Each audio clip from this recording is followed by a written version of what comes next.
I died in 1642, blind, confined to my own house, watched by guards, forbidden from publishing a single word. Not because I committed a crime, not because I hurt anyone, because I looked through a telescope and described what I saw. And what I saw contradicted what powerful men needed the world to believe. They used artificial intelligence to bring me back. Not me, exactly, a version of me, constructed from every letter I wrote, every argument I made, every word I left behind in a life spent fighting people who had decided the truth was dangerous. And today I want to talk about something that I have had almost 400 years to think about.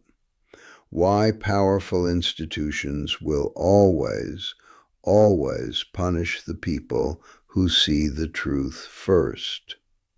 Not sometimes, not occasionally, always. And I am going to show you why it is not a flaw in the system. It is the system. Let me start with myself, because I know my own story better than anyone. In 1609, I built a telescope. I did not invent it. A Dutch spectacle maker named Hans Lippershey created the first one, but I improved it dramatically. I ground the lenses myself. I increased the magnification. And then I did something that seems so simple, it is almost absurd. I pointed it upward. I pointed it at the sky. And what I saw in that telescope over the following months dismantled the entire model of the universe that Western civilization had been built on for over 1,000 years. I saw the moon, and it was not a perfect, smooth, luminous sphere the way Aristotle had described it.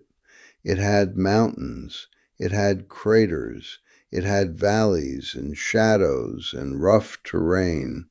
It looked like the earth, which meant the heavens were not made of some perfect, incorruptible substance fundamentally different from our world. The heavens were physical, material, rough and imperfect, just like everything down here. I saw Jupiter, and around Jupiter I saw 4 small points of light that moved from night to night in a pattern that could only mean one thing. They were moons, orbiting Jupiter, not orbiting the Earth, which meant that the Earth was not the center around which everything in the universe revolved. There was at least one other center of motion out there. The entire geocentric model, the idea that everything orbits our planet, had a crack in it that could not be repaired. I saw Venus, and Venus went through phases just like our moon, full, gibbous, crescent, new. And the pattern of those phases could only be explained if Venus orbited the sun, not the Earth. This was not ambiguous. This was not a matter of interpretation. The geometry was absolute. Venus orbits the sun, period. Every observation pointed in the same direction. Copernicus had been right. The sun was at the center. The Earth moved. And I published what I found. I wrote it down. I shared it with the world. And the most powerful institution on the planet decided I had to be stopped. Now, I need you to understand something. The Catholic Church in the 17th century was not simply a religious organization. It was the dominant political, educational, and intellectual authority in Europe. The Church controlled universities. The Church approved what could be taught. The Church decided which books could be printed and which would be burned. The Pope was not just a spiritual leader, he was one of the most powerful political figures on the continent. And the Church's authority rested on a very specific claim, that the earth was the center of God's creation, that humanity was the focal point of the universe, that the heavens existed to serve us, to revolve around us, to declare the glory of a God who had placed us at the center of everything. This was not a minor theological point. This was the foundation. Move the earth, and the entire structure of authority built on top of it begins to wobble. And this is the key.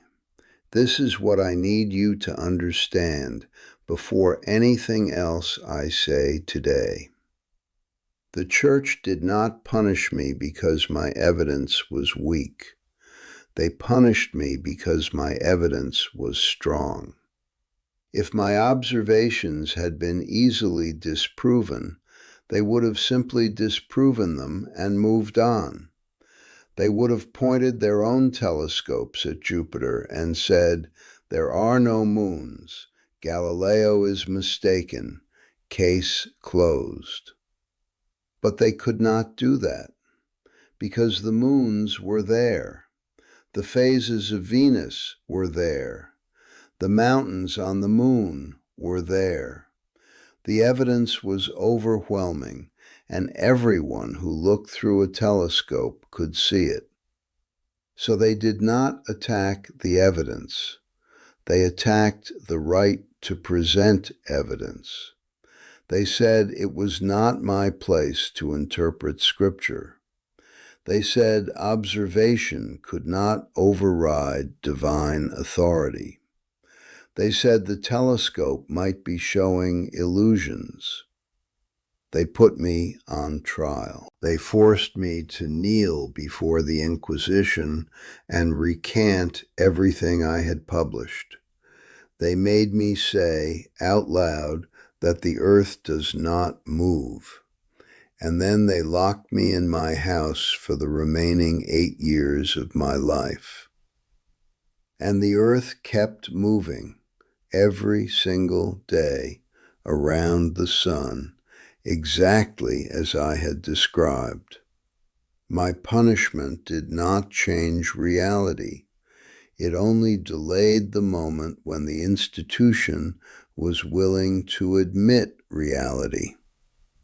Now, if this were only my story, you could dismiss it as a historical curiosity, a relic of a less enlightened age. People in the 17th century were superstitious, you might say. They did not understand science. That could never happen today. But it does happen today. It has happened in every century, in every field, in every culture. And I am going to walk you through the pattern, because once you see it, you will never unsee it. Ignaz Semmelweis, a Hungarian physician working in Vienna in the 1840s. He was assigned to a maternity ward at the Vienna General Hospital, and he noticed something that haunted him. The maternity ward run by doctors had a death rate from childbed fever that was 3 to 5 times higher than the ward run by midwives. Women were dying at horrifying rates, 1 in 10, sometimes more. And Semmelweis could not figure out why, until a colleague of his, Jakob Kolechka, cut his finger during an autopsy, and died of symptoms identical to childbed fever. And Semmelweis had his answer. The doctors were going directly from performing autopsies on dead bodies to delivering babies without washing their hands. They were carrying death on their fingers and transferring it directly into the bodies of women in labor. Semmelweis instituted a policy of hand washing with chlorinated lime solution before examinations, and the death rate in his ward plummeted from over 12% to under 2%, almost overnight. The evidence was staggering. The solution was simple: wash your hands. And the medical establishment destroyed him for it. Semmelweis was dismissed from his position. He could not secure a comparable appointment. He grew increasingly frustrated, increasingly desperate, writing angry open letters to obstetricians across Europe, calling them murderers. And in 1865, at the age of 47, he was committed to a mental asylum. He died there 2 weeks later, likely beaten by guards. The man who discovered that hand washing saves lives died in an asylum, dismissed as a madman, 14 years before Louis Pasteur's germ theory would confirm everything Semmelweis had observed. The pattern is identical to mine. A person sees the truth threatens the institution punishes the person, not because the evidence is wrong, because the evidence is dangerous. Alfred Wegener, a German meteorologist and geophysicist, in 1912 he proposed the theory of continental drift. He looked at the coastlines of South America and Africa and saw that they fit together like puzzle pieces. He found identical fossils on continents separated by thousands of miles of ocean. He found geological formations that matched across continents that are now on opposite sides of the Atlantic, and he proposed the obvious conclusion: the continents were once joined together and have been slowly drifting apart over millions of years. The geological establishment rejected him with contempt, not polite disagreement, contempt. They mocked him. They called his theory pseudoscience. They said it was the ramblings of a weatherman who had no business opining on geology. The president of the American Philosophical Society called it utter nonsense. A prominent geologist said anyone who valued their scientific reputation would not entertain it. Wegener was not a geologist by training, and the establishment used that against him ruthlessly. He was an outsider. What could a meteorologist possibly know about the history of the Earth? Wegener died in 1930 on an expedition in Greenland. He was 50 years old. He never saw his theory accepted. It took until the 1960s, over 30 years after his death, for plate tectonics to be confirmed and for the scientific community to admit that Wegener had been fundamentally correct. The continents do move. They always did. The evidence was there in 1912. The acceptance came in 1965. And in between, a man was ridiculed into obscurity for seeing something that powerful people were not ready to see. Rosalind Franklin, a British chemist and X-ray crystallographer. In the early 1950s, she produced the single most important piece of evidence in the discovery of the structure of DNA. Her X-ray diffraction image, known as Photo 51, showed the helical structure of DNA with stunning clarity. It was her data, her work, her expertise, and it was shown to James Watson without her knowledge or consent by her colleague Maurice Wilkins. Watson and Francis Crick used Franklin's data as the critical piece of evidence to build their model of the DNA double helix.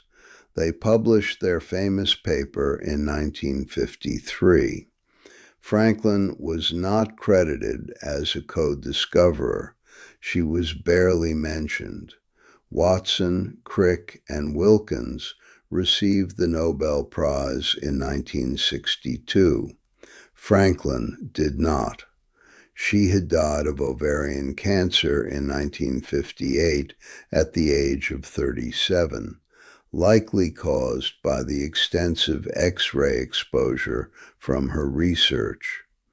And for years after her death, Watson described her in dismissive, patronizing terms in his memoir, reducing one of the most brilliant experimentalists of the 20th century to a difficult woman who did not understand what her own data meant.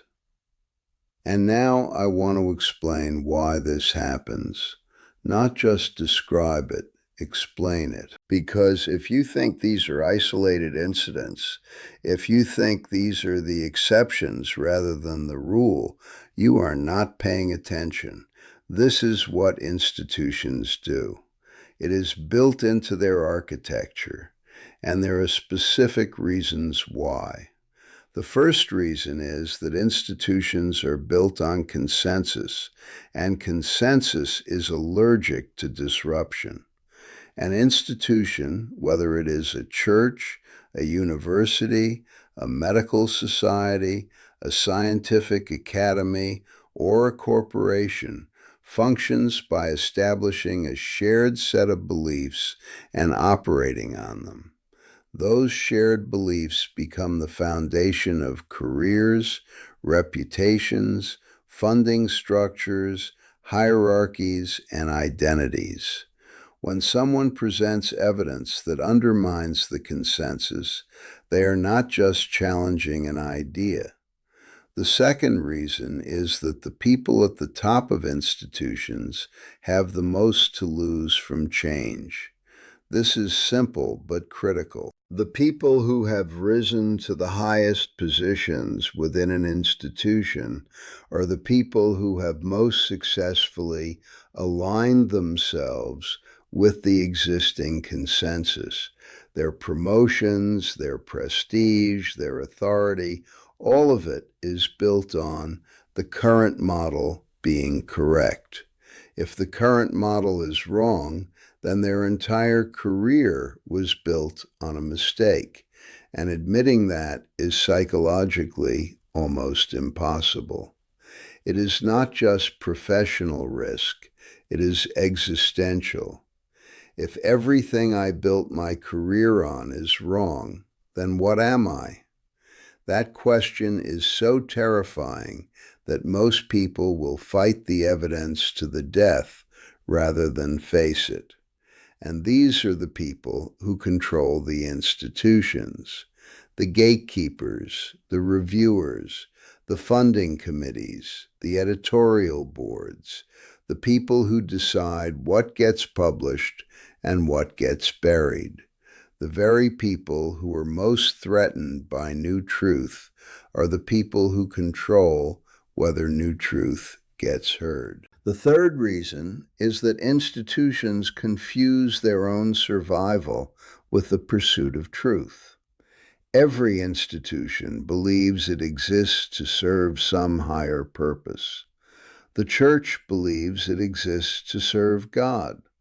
Universities believe they exist to serve knowledge. Medical societies believe they exist to serve health. But over time, every institution develops a second, unstated purpose, its own survival, its own continuation, its own power. And when the stated purpose and the survival purpose come into conflict, survival almost always wins. The church existed to serve God, but when my telescope threatened the church's authority, the church chose its authority over the truth about God's creation. Medical societies existed to serve health, but when Semmelweis's hand-washing threatened the reputation of physicians, the medical establishment chose its reputation over the lives of mothers. The institution says it is about truth, but when truth threatens the institution chooses itself. The fourth reason is the most subtle and perhaps the most dangerous. Institutions punish early truth-tellers because the timing of the truth matters as much as the truth itself. When I published my findings, the church was in the middle of the Counter-Reformation. It was fighting to maintain authority against Protestant challenges. It could not afford to look uncertain on cosmological questions. The timing made my truth more threatening, not less. When Semmelweis presented his findings, the medical profession was trying to establish itself as a respectable scientific discipline. Admitting that doctors were killing patients with dirty hands undermined that project. And here is what breaks my heart. The institution always comes around eventually. The church eventually admitted I was right. It took them until 1992, 350 years, but they admitted it. The medical establishment eventually embraced hand hygiene. Geology eventually accepted plate tectonics. DNA's story eventually included Rosalind Franklin's contribution, at least partially. The truth always wins in the end. But the people who saw it first almost never lived to see that victory. I died under house arrest. Semmelweis died in an asylum. Wegener died on a glacier. Franklin died of cancer at 37. The institution survives. The institution adapts. The institution absorbs the truth it once rejected and pretends it was never hostile to it in the first place. And the person who paid the price is gone first. You should know that the resistance you face is not evidence that you are wrong. It might be evidence that you are right. If your idea threatens no one, challenges no consensus, and disrupts no hierarchy, it is probably not very important. The ideas that matter are the ones that make powerful people uncomfortable. If the institution is fighting you, look at your evidence one more time.